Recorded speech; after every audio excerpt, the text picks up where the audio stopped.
Yes, hello everyone. So, welcome to CA Silent Success Mantra YouTube channel. So, आज हम मिल रहे हैं प्रथमेश येल्लूरे जो कि CA इंटरमीडिएट सितंबर 25 एग्जाम में पास हो चुका है. So, heartiest congratulations to successful Prathamesh येल्लूरे. So, आज प्रथमेश तुम्हें बुलाया है कि आगे जो जनवरी 26 या नेक्स्ट एग्जाम्स में इंटरमीडिएट अपीयर करने वाले हैं उनको गाइडेंस देने के लिए. ओके, सो प्रथमेश ने बहुत हार्डवर्क किया है. रीजन बताती हूँ आपको कि उसने एक ही अटेम्प्ट में बोथ ग्रुप्स क्लियर किए हैं विच इज वेरी डिफिकल्ट था. सो बोथ ग्रुप्स एट ए टाइम क्लियर करना आपको भी पता है. उसके स्कोर्स मैं बताती हूँ आपको. टोटल है उसकी 322. ओके, उसने ज्यादा फोकस किया था ग्रुप 2 पे. ग्रुप 2 के marks costing 73, audit 60, FMSM 58 and then group 1 की थोड़ी बहुत ही पढ़ाई की थी. फर्स्ट उसका फोकस था कि ग्रुप 2 मैम क्लियर करना है सितंबर 25 में, बट उसके साथ उसने ग्रुप 1 की भी तैयारी की. करेक्ट प्रथमेश? एंड ग्रुप 1 में भी उसका 49, 42, 40 ऐसे करके एग्रीगेट उसने सेट ऑफ में करके both groups passed and now he is CA finalist. So on behalf of students, Prathamesh आज कुछ questions है. So उसका आंसर तुम दोगे. तुम्हारे सारे फ्रेंड्स देख रहे हैं, तुम उनको गाइड करोगे. So first question स्टार्ट करते हैं with the books. So कौन से बुक्स से पढ़ना चाहिए, ये बहुत कंफ्यूजन होता है. So बुक्स के बारे में बताओ. तो सबसे पहले तो हमारे ICAI के मॉडल सबसे बेस्ट है वो पढ़ाई के लिए. अगर आपने कोई क्लासेस लगाए होंगे तो उनके बुक्स रेफर करो, बट फिर भी मॉड्यूल से ज्यादा पढ़ाई करो क्योंकि मॉडल में बहुत डिटेल एक्सप्लेनेशन है हर चीज का. तुम्हें एक्स्ट्रा क्वेश्चंस वगैरह चाहिए होंगे या फिर समरी नोट्स चाहिए होंगे तो अपनी क्लासेस के नोट्स भी रेफर कर सकते हो. करेक्ट. हाँ, बट प्राइमरीली पूरा मॉड्यूल से करो. उसमें क्वेश्चंस भी बहुत अच्छे हैं. MCQs, केस सिनेरियो सारे बहुत अच्छे. करेक्ट. सो मॉड्यूल से तुमने फर्स्ट टाइम जो स्टडी हम बोलते हैं फर्स्ट रीडिंग, तो वो मॉड्यूल से किया. उसके each and every illustration, exercise question, scenarios, MCQ scenarios किए. फिर स्टूडेंट्स का ऐसे होता है कि मैम फर्स्ट टाइम ठीक है बट बाद में जो रिविजन हमें करने हैं, लास्ट डे रिविजन करने हैं, तो उसके लिए भी मॉड्यूल ही रेफर किया. अगर मॉड्यूल से तुम खुद से नोट्स बना पाते हो तो खुद के नोट्स ज्यादा से ज्यादा रेफर करो. कीवर्ड्स उसमें बहुत इंपॉर्टेंट है. कीवर्ड्स मार्किंग ज्यादा से ज्यादा रखो क्योंकि अगर कीवर्ड्स तुम्हें याद रहेंगे ना तो पूरा आंसर लिखना बहुत आसान हो जाता है. हमें मॉड्यूल की लैंग्वेज के पास पहुंच रहे हैं, मॉड्यूल के जैसे ही पूरा नहीं लिखना क्योंकि चेक करने वाले भी इंसान ही होते हैं, कोई मशीन नहीं होती. तो ज्यादा से ज्यादा मॉड्यूल रेफर करो और खुद के नोट्स अगर मॉड्यूल से बनाए तो वो रेफर करो. Correct. So actually this is the correct method. हाँ, कि नोट्स खुद से प्रिपेयर करने हैं और वो भी मॉड्यूल से ही, क्योंकि फिर आप वही मॉड्यूल की लैंग्वेज बार बार पढ़ोगे तो उस केस में क्या होगा, हमारे आंसर्स में भी मॉड्यूल की लैंग्वेज आ जाएगी. अभी नेक्स्ट क्वेश्चन इज कितनी बार सॉल्विंग प्रैक्टिस करना है, उसके ऊपर पूरा खेल डिपेंड है ना प्रथमेश. कुछ स्टूडेंट्स 2-3 टाइम सॉल्विंग प्रैक्टिस करते हैं. करेक्ट. इतनी सफिशिएंट है? नहीं, इतनी सफिशिएंट नहीं है. अगर फिर भी तुम्हें समझ में भी आता है तो फिर भी ABC एनालिसिस या फिर अलग अलग टूल्स होते हैं जिसके थ्रू तुम्हें 4-5 कम से कम 6-7 बार तो कम से कम सॉल्विंग प्रैक्टिस करनी चाहिए. और हमारा CA कोर्सेस है जिसमें थियरी सब्जेक्ट हमें सॉल्व करने पड़ते हैं और प्रैक्टिकल सब्जेक्ट जो है उसको हम ऑडिट करते हैं. तो इसलिए सॉल्विंग प्रैक्टिस बहुत जरूरी है, बोथ प्रैक्टिकल सब्जेक्ट के लिए भी और थियरी सब्जेक्ट के लिए. कम से कम 6-7 बार. अगर तुम्हारे पास टाइम की कंस्ट्रेंट नहीं हुआ तो 8 बार किया तो सबसे बेस्ट है. Very good. सो यही मैं हमेशा स्टूडेंट्स को बताती हूँ. सारे स्टूडेंट्स को मैंने बताया रहता है 7 टाइम्स 8 टाइम्स प्रैक्टिस करो, बट उनको वो एग्जैगरेशन लगता है कि मैम कितना बता रहे हैं. बट जिसने किया, आप रिजल्ट देख रहे हो, now he is a CA finalist. So 7 to 8 times उसने बताया और उसने थेरी सब्जेक्ट्स का भी बताया. सो सिर्फ रीडिंग नहीं करना है. करेक्ट. सो थेरी सब्जेक्ट्स की भी राइटिंग प्रैक्टिस करनी है. ओके, अभी नेक्स्ट क्वेश्चन इज जो केस स्टडी बेस्ड क्वेश्चन होते हैं प्रथमेश.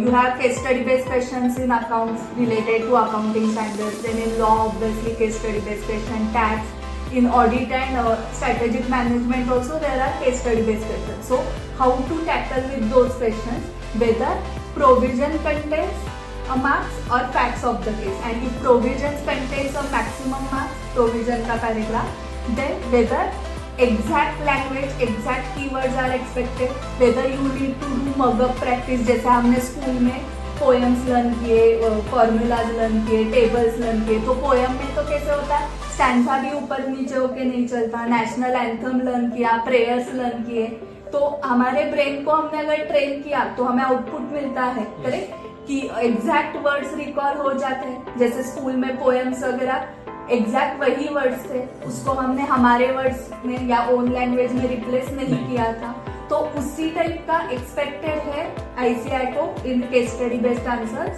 तो आईसीआई का केस स्टडी बेस्ड आंसर्स को लेके एक ऐसा है, प्रोविजन पे ज्यादा मार्क्स होते हैं। प्रोविजन की लैंग्वेज के जो कीवर्ड्स है वो उनको मॉड्यूल की लैंग्वेज में चाहिए, बाकी तुम उसको फ्रेम अच्छे से करो, अगर इंग्लिश अच्छी है उसको अच्छे से फ्रेम करो तो कोई प्रॉब्लम नहीं होता, क्योंकि चेकर्स ने भी यही किया है, वो भी सीए पास होते वक्त उन्होंने भी ऐसा ही किया है। कोई भी इतना भी होशियार नहीं होता कि पूरा का पूरा रट्टा उसको मॉड्यूल रट्टा हो, तो इसलिए सिर्फ प्रोविजन पे ज्यादा ध्यान दो। फैक्ट्स तो क्वेश्चन में भी होते तो वो उनको भी दिखते और वो उतना टाइम देते नहीं है चेकिंग को, तो उनको ज्यादा से ज्यादा आपको हाईलाइट करके दिखाना है कि तुम्हें मॉड्यूल के कीवर्ड्स आते हैं, तो वो बाकी का देखते ही नहीं है, उसमें मार्क्स मिल जाते हैं। और तुम्हें ज्यादा से ज्यादा राइटिंग प्रैक्टिस रखनी चाहिए ताकि वो फॉर्म आ जाए तुम्हें लिखने में। भले ही तुम्हें वो आंसर नहीं आता होगा तो फिर भी तुम क्वेश्चन को पढ़ के कुछ ना कुछ उसके बारे में लिख सको, क्योंकि हमारा कोर्स ऐसा है कि क्वेश्चन गलत हुआ तो फिर भी अटेम्प्ट करने के बाद ही उसको मार्क्स मिलते हैं, वरना नहीं मिलते। करेक्ट। तो उसके वजह से राइटिंग प्रैक्टिस रखो, कीवर्ड्स बहुत इंपॉर्टेंट है, कीवर्ड्स ध्यान में रखो। और हर सब्जेक्ट के लिए, वो चाहे अकाउंट्स हो, लॉ हो, ऑडिट हो, राइटिंग थियरी पेपर में भी वही है और प्रैक्टिकल पेपर्स में भी वही है, तो इसलिए कीवर्ड्स बहुत इंपॉर्टेंट है। और उससे ज्यादा सॉल्विंग प्रैक्टिस बहुत ज्यादा जरूरी है, क्योंकि हमें लगता है पढ़ते वक्त कि हमें आता है, बट जब लिखने का टाइम आता है तब सब भूल जाते हैं। करेक्ट। सो कीवर्ड्स मगअप करने पड़ते हैं, प्रॉपर मगअप करने पड़ते हैं, और वैसे की वैसे कीवर्ड्स आने चाहिए। उसमें भी कैसा है, आपका अगर कॉन्सेप्चुअल स्टडीज अच्छा हुआ ना तो आपको मगअप करने की जरूरत पड़ती ही नहीं है, वो अपने आप आपको याद आते हैं। बस आपके नॉर्मल टॉकिंग में वो लैंग्वेज होती नहीं है, इसलिए वो आपको हार्ड लगती है। अगर आप पढ़ते वक्त अपने फ्रेंड्स के साथ बात करते हो उसी लैंग्वेज में बात कर रहे हैं तो वो आपको नॉर्मल लैंग्वेज आएंगी, तो उसके लिए आपको वो फिर वो मगअप नहीं करना पड़ेगा, वो आपके ब्रेन में अपने आप बिल्ट हो जाएगा। तो उसके वजह से आपका पूरा सर्कल ऐसा बनाओ कि उसके वजह से आप आगे जाओ, ना कि वो आपको पीछे खींचे। करेक्ट। सो कीवर्ड्स के लिए क्या करना है, तो बार बार उसी वर्ड्स का यूज करना है, प्रथमेश बोल रहा है। एंड फ्रेंड सर्कल आपका वैसा चाहिए, स्टूडियस फ्रेंड सर्कल बनाओ, वो भी उसने बता दिया। सो कीवर्ड्स इंपॉर्टेंट है, उसको मगअप करना पड़ेगा तो ही आपको मार्क्स मिलने वाले। सो जो लेंथ का सवाल आपको आता है ना कि मैम 4 मार्क के लिए कितना लिखना है, तो लेंथ पे डिपेंड नहीं है, जितने प्रपोर्शन में कीवर्ड्स आपने लिखे उतने प्रपोर्शन में आपको मार्क्स मिलने वाले हैं। Now Prathamesh next question is related to MCQs का प्रिपरेशन। सो 30 मार्क्स के तो अभी एमसीक्यूज है, उसमें निगेटिव मार्किंग भी नहीं है फाउंडेशन जैसे। सो जय माता दी करके सारे एमसीक्यू सॉल्व करके आने हैं, हमें आंसर आ रहा है नहीं आ रहा है तो भी करना है। बट ये तो पेपर में हुआ कि सारे एमसीक्यू सॉल्व करने हैं, बट स्टडी करते वक्त सिर्फ कंसेप्चुअल क्लैरिटी है, उस बेस के ऊपर हम जा सकते हैं एग्जाम में, या एमसीक्यूज की भी सॉल्विंग प्रैक्टिस करनी पड़ेगी, क्या लगता है? तो अगर सिर्फ आप कॉन्सेप्चुअल क्लैरिटी के ऊपर जाओगे तो आईसीआई तुम्हें वापस बुला भी लेगा अगले अटेम्प्ट में। बट आपको आईसीआई ने भी बहुत सारी हमें स्टडी मटेरियल दिया है, जैसे उनकी एमसीक्यू बुकलेट सीरीज है केस सिनेरियो की, बाकी हर क्लास में आपको कुछ ना कुछ मिल जाएगा एमसीक्यूज की, उसकी प्रैक्टिस ज्यादा से ज्यादा रखो ताकि आपको समझ में आए कि आपकी कॉन्सेप्चुअल क्लैरिटी बराबर है या नहीं। सिर्फ क्लैरिटी होने से अच्छा नहीं है, क्योंकि जब क्वेश्चन सामने आता है ना, हम कुछ तो और सोचते हैं, क्वेश्चन का आंसर कुछ तो और होता है, और नेगेटिव मार्किंग ना होने की वजह से, और अभी तो वो एमसीक्यूज की बुकलेट भी हमें देते हैं उसके वजह से क्वेश्चंस हर बार नए आते हैं और टफ आते हैं। उसके वजह से हमें एमटीपी, आईटीपी, उनकी MCQ booklet series, case scenario question, ये सब करने पड़ेंगे। कभी कभी मॉड्यूल से करना और क्यों जरूरी है, क्योंकि मॉड्यूल के कभी कभी डायरेक्ट क्वेश्चंस पेपर में आते हैं। और उसके अगर तुम्हें भले ही वो आता नहीं है, वो कॉन्सेप्ट तुमने उतना अच्छे से किया नहीं है, बट तुमने एक बार सॉल्व किया था इसलिए तुम कुछ तो लिख पाते हो। इसलिए मॉड्यूल सॉल्व करना जरूरी है। और एमसीक्यूज की भी राइटिंग प्रैक्टिस बहुत जरूरी है। और एमसीक्यूज का अगर तुमने केस सिनेरियो बेस्ड किए ना, तो तुम्हें उसका फायदा थियरी में भी आता है, थियरी के पेपर, क्योंकि तुम्हें कॉन्सेप्ट क्लियर करना आ जाता है उसमें। तो प्रोविजन के तुम तुम्हारे लैंग्वेज में लिख सकते हो और अटेम्प्ट के मार्क्स देते हैं, क्योंकि उनको भी पता है स्टूडेंट्स है, वो भी उस पूरे जर्नी से गुजरे हुए, तो वो भी थोड़ी तरह आ ही जाती है। और अगर तुम्हारा प्रेजेंटेशन अच्छा है, तुम्हारे कीवर्ड्स अच्छे हैं, तो वो अपने आप मार्क्स देते हैं। एक आध क्वेश्चन गलत भी लिखा होगा ना, फिर भी उसको थोड़ा ये मिल जाता है, लीनियंट चेकिंग हो जाती है। सो तुम्हें क्या लगता है कि तुम्हें एमसीक्यूज में कितने मार्क्स मिले होंगे? सो हर पेपर के बाद मैंने आने के बाद चेक किया, 30 में से कम 24, 25 प्लस, 26 प्लस आने चाहिए। और वो मुझे आए थे, इसलिए बाकी आगे का जो थियरी में था उसमें स्ट्रेस बहुत कम हो जाता है। तो 24 मार्क्स तुम्हें मिल गए, तो उसके बाद 16 मार्क्स 40 मार्क्स के लिए चाहिए होते हैं, और सिर्फ 26 मार्क्स चाहिए होते 50 के लिए।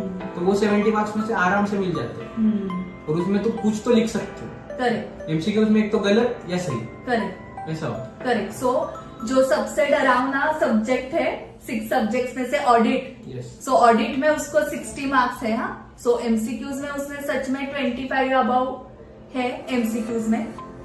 अभी मेरा नेक्स्ट क्वेश्चन है कि स्ट्रेस मैनेजमेंट, निगेटिव थिंकिंग कभी हुआ था, लगा था कि मैम फेल हो जाएंगे, फिर क्या होगा, रिकॉल होगा क्या, पेपर टाइम पे होगा क्या, ऐसे टाइप के क्वेश्चंस, निगेटिव क्वेश्चंस आते थे मन में, फिर उसको टैकल कैसे किया?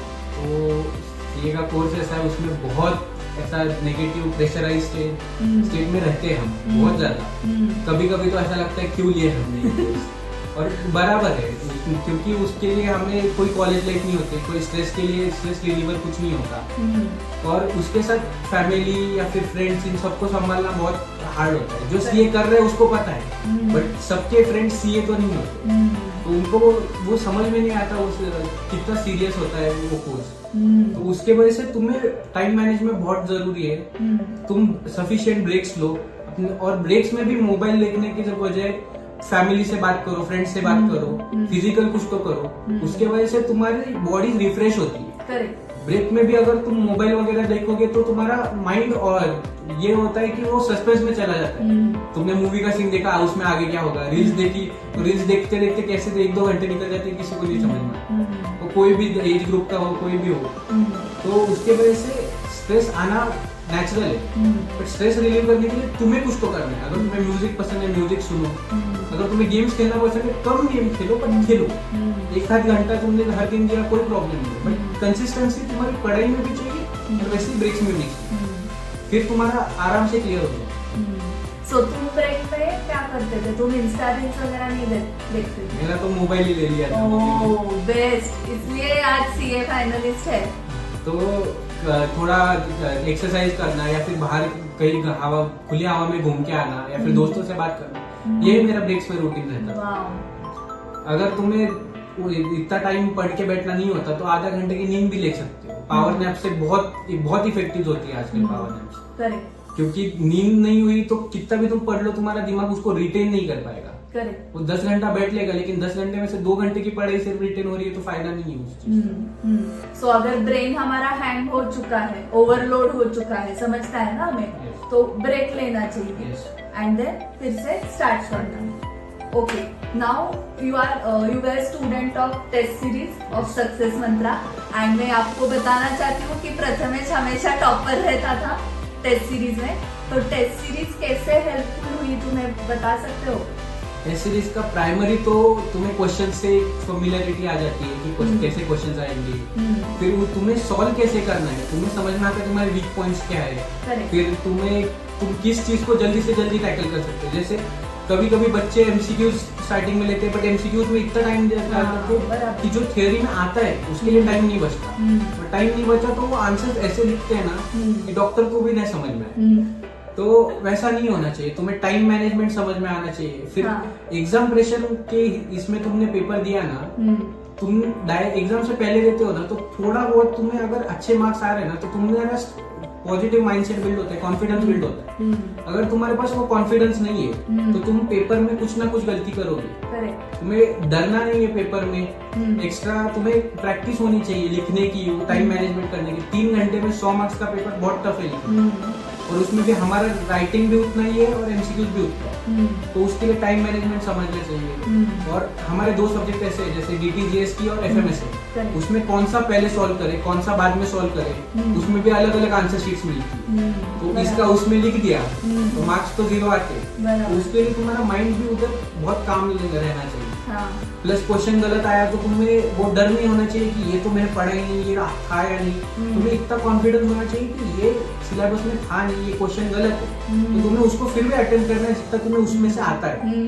जैसे हमारे फाउंडेशन में हुआ था, डेप्रिसिएशन का क्वेश्चन गलत आया, बट फिर भी हमने अटेम्प्ट किया, इसलिए उसके मार्क्स मिले हमें। ऐसे ही बहुत सारे पेपर्स में कभी कभी होता है, क्योंकि हर बार ICAI भी इवॉल्व कर रहा है हमारे साथ, तो उसके वजह से तुम्हें खुद पे कॉन्फिडेंस होना चाहिए, तुम्हारी पढ़ाई पे कॉन्फिडेंस होना चाहिए, इसलिए टेस्ट सीरीज बहुत जरूरी है। तुम खुद से दो, तुम इसे इसका फायदा क्या होता है, टेस्ट सीरीज अगर क्लासेस में वगैरह दे रहे हो तो एक एग्जाम का माहौल रहता है, तुम्हें उस हिसाब से तुम उस हिसाब से पेपर मिलता है, तुम्हारे पास टाइम का कंस्ट्रेंट रहता है, तो तुम्हें समझ में आता है कहाँ का गलतियां होगी, और तुम जितनी गलतियां करोगे उससे तुम ज्यादा सीखोगे, तो तुम पेपर में गलती नहीं करोगे, तो उसका फायदा बहुत होता है टेस्ट सीरीज। एंड बाद में चेकर्स का काउंसलिंग भी होता है, वो तो बहुत जरूरी है, क्योंकि उससे तुम्हें समझता है कि तुम कहाँ से इम्प्रूव कर सकते हो। कभी कभी तुम्हें लगता है साला आपने भगवान है, ऐसा नहीं होता, क्योंकि फिर ICAI तुम्हें दिखा देता है कि कौन सा भगवान कैसा है। तो इसलिए करियर का जब तुम पेपर देते हो तो टेस्ट काउंसलिंग होता है, तो उसमें वो भी बहुत एक्सपीरियंस होते हैं काउंसलर, तो वो तुम्हें बताते हैं कि तुम कहाँ गलत जा रहे हो, तुम कहाँ इम्प्रूव कर सकते हो। अगर तुम्हारा वो अच्छा चीज है तो उसको तुम कैसे अपना स्ट्रॉन्ग सूट बना सकते हो, तो वो भी बहुत जरूरी है। और उस पे भी तुम कभी कभी ऐसा होता है कि तुम्हें पता होता है कि हर चेकर कैसा चेक करता है, तो उसके वजह से तुम आंसर भी वैसे लिखने लगते हो। करेक्ट। सो चेकर का माइंडसेट एक बार पता चला तो उसको इम्प्रेस कैसे करना है ये समझ में आ जाएगा।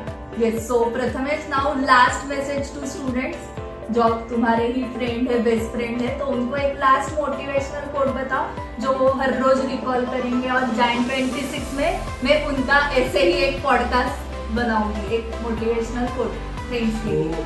कंसिस्टेंसी सबसे ज्यादा जरूरी है हमारे कोर्स में, क्योंकि कंसिस्टेंसी नहीं हुई तो कोई भी कोर्स हो वो CA ही हर रोज करना है, हर रोज करना है। आज 12 घंटे पढ़ा, कल गैप, ऐसा नहीं चलेगा, क्योंकि तुम्हारा 12 घंटे पढ़ने का इफेक्ट तभी होगा अगर तुम हर दिन पढ़ोगे, क्योंकि तुम्हारे माइंड को वो डिसिप्लिन लगना चाहिए।